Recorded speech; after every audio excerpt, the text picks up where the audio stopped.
Hi everybody, and welcome back to Wife Mother Me, where yes, I'm a wife and yes, I'm a mother, and I love both of those roles, but I'm also still me. I'm Jolene, for those of you who are new, and today I just thought I'd talk about why we switched from The Good and the Beautiful to BJU Press for English for my son who is 7 and in the second grade. I am a homeschool mama. This is my first year, so I'm learning right along with everyone else. But I guess we're wrapping up our first year.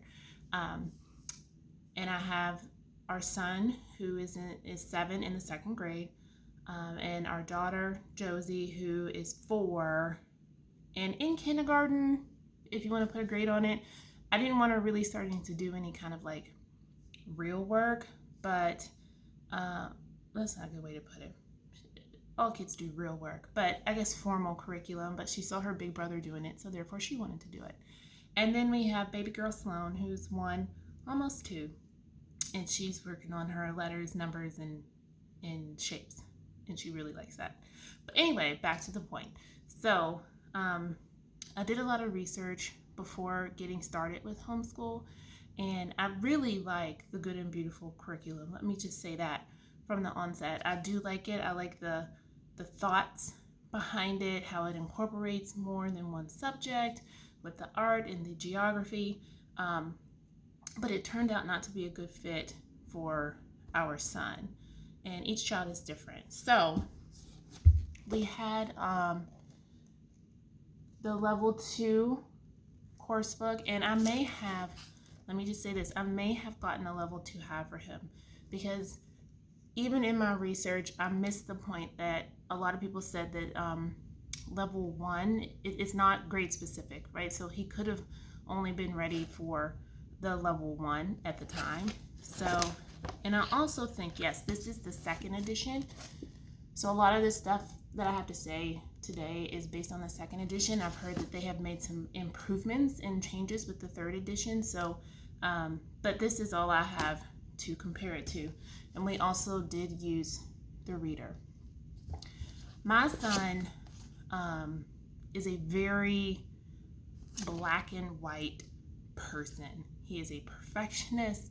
He's firstborn all the way. He's a perfectionist. He's like, what is the work? What is the assignment? Give it to me so I can do it. He doesn't really care for the fluff. And I'm not saying that Good and Beautiful has fluff, but he would much prefer just to do the work. He doesn't necessarily want to be read to. He's a very good reader. So he can read it for himself and do his own work. He doesn't want to be read to. He doesn't always want to take time to maybe use beans to put on the words that he's already read, or something like that. He just wants to do it. And in the second edition, some of the lessons were too long, and I would just break them up, which is fine. You could do that too. But the time required for each lesson, I felt like, varied from day to day. And he doesn't love writing right now. He can write. He's actually working on cursive now. He just doesn't love it. And sometimes there would be heavy writing, not heavy, but what he would consider heavy. And there are ways around that. Like sometimes I wouldn't make him write. I would just have him tell it to me verbal. But honestly, in his words, not mine, he felt like it was a little more girly.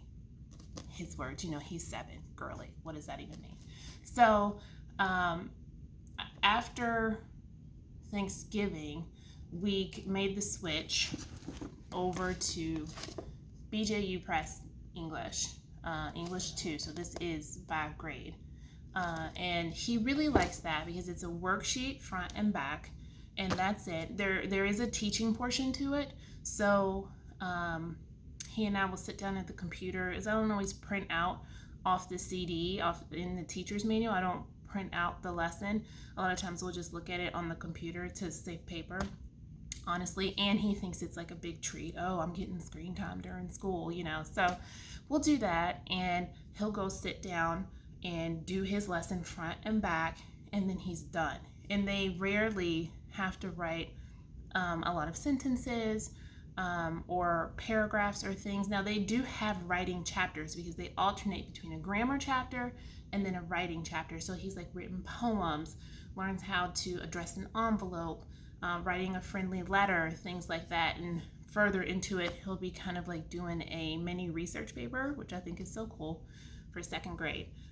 But also with the good and the beautiful, the level 2 reader did not challenge him enough. So I should say this too. My son is, like I said, he's 7, but he just turned 7 in February. So when he started kindergarten, after a month in kindergarten, because he started in public school, they skipped him to 1st grade. But his reading tested into 3rd grade. So he's pretty advanced. And again, there are ways around that. This reader is great. It's beautifully illustrated. We got the color one. And I know on Good and the Beautiful's website, they have different books for different grade levels or reading levels. So there are definitely ways around it. It's just, again, for him, it just didn't connect. And again, it's just different for every student.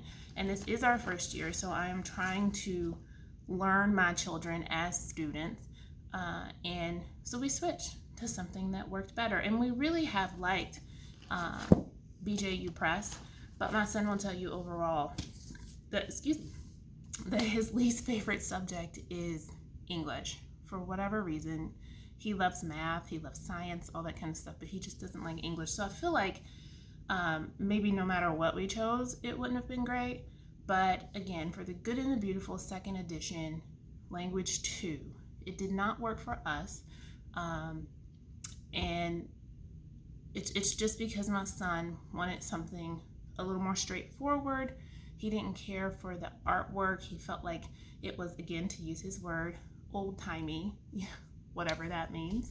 But on the other hand, my daughter, who's in kindergarten, she's done the level K primer, and she's working her way through the kindergarten book now, loves it.